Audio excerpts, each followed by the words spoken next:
सो hi guys, आज हम देखने वाले हैं किंगडम मॉनरेल के बारे में। किंगडम मॉनरेल जो रहते हैं, इनके पास न्यूक्लियर मेम्ब्रेन प्रेजेंट नहीं होता है, इसलिए ये प्रोकैरियोट्स होते हैं। इनका जो सेल वॉल रहता है वो पेप्टाइडोग्लाइकन का बना हुआ रहता है। बेसिकली इसमें हमें मिलेंगे बैक्टीरिया। इनमें 4 टाइप्स होते हैं बेस्ड ऑन द शेप्स। तो पहला स्पेरिकल, जैसे कि कॉकस डॉट शेप हो गया, बेसाइलस कॉमा शेप्ड हो जाता है विब्रियो, और स्पाइरल शेप्ड हो जाता है स्पाइरलम।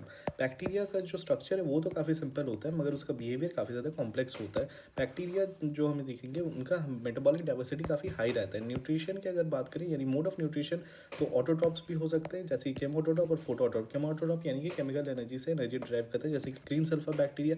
फोटोट्रॉप्स यानी कि ये सनलाइट से एनर्जी लेते हैं, जैसे कि साइनोबैक्टीरिया या फिर ब्लू ग्रीन एल्गी। और हेटरोट्रॉप्स की बात करें तो ये पैरासाइटिक फॉर्म में भी हो सकते हैं या फिर सैप्रोफाइटिक फॉर्म में भी आ सकते हैं। पहला अगर टाइप देखें तो वो हो जाता है आर्कीबैक्टीरिया। ये स्पेशल होती है क्योंकि इनका सेल वॉल जो रहता है वो स्यूडोपेप्टाइडोग्लाइकन का बना हुआ रहता है। ये हमें एक्सट्रीम सॉल्टी एरियाज में मिल सकते हैं, हेलोफाइल्स, हॉट स्प्रिंग्स में मिल जाएंगे, थर्माइसोडोफाइल्स, मार्शी एरियाज में मिल जाएंगे मिथेनोजेंस। इनका सेल वॉल स्ट्रक्चर काफ़ी ज़्यादा डिफरेंट होता है, जो इन्हें एक्सट्रीम हार्श कंडीशंस में सर्वाइव कराता है। ये हमें, जैसे कि मिथानोजन हमें गट ऑफ रूमिनेंट एनिमल, जैसे कि काउ बफेलो, उसके गट में मिल जाएगा, मीथेन गैस प्रोड्यूस करता है। वो दूसरा है यू बैक्टीरिया ट्रू बैक्टीरिया कह सकते हो, क्योंकि इसके पास है एक रिजिड सेल वॉल। ये मोटाइल अगर होगा तो इसके पास फ्लैजेला प्रेजेंट होगा।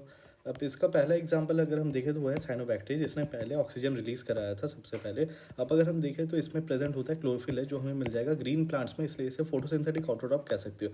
साइनोबैक्टीरिया यूनिसेलुलर हो सकता है, कॉलोनियल हो सकता है, फिलामेंटेशियस। अगर कॉलोनियल हुआ तो उसके कॉलोनीज को एक जेलेटिन का शीट कवर करेगा। ये हमें terrestrial, fresh water, marine water हर जगह मिल जाएगा। ओके। अगर ये एल्गल ब्लूम्स फॉर्म करता है पॉल्यूटेड वाटर में।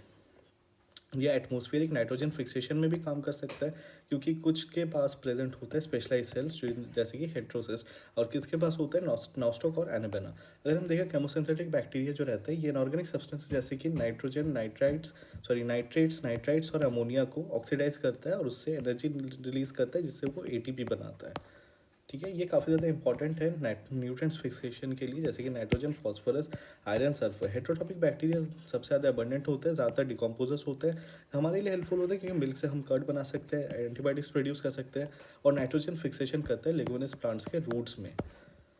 कुछ पैथोजेनिक होते हैं जो डिजीज कॉज करते हैं, जैसे कि कॉलेरा, टाइफॉइड, टेटनस और सिट्रस कैंकर। सिट्रस कैंकर एक प्लांट बैक्टीरियल डिजीज होता है। बैक्टीरिया का रिप्रोडक्शन की बात करें तो ये मेनली तो फिजन से डिवाइड करते हैं, बट अनफेवरेबल कंडीशंस हुआ तो ये स्पोर्स फॉर्मेशन कर सकते हैं। ये सेक्सुअली भी रिप्रोड्यूस कर सकते हैं। कैसे?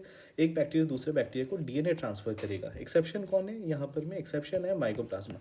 माइकोप्लाज्मा एक्सेप्शन क्यों है? क्योंकि इसके पास सेल वॉल प्रेजेंट नहीं होता। ये सबसे स्मॉलेस्ट लिविंग ऑर्गेनिजम्स होते हैं और ये ऑक्सीजन के बिना भी सर्वाइव कर पाते हैं। और बहुत सारे माइक्रोप्लाज्मा तो ऐसे होते हैं जो कि एनिमल्स और प्लांट्स में पैथोजेनिक होते हैं। So that's it for today.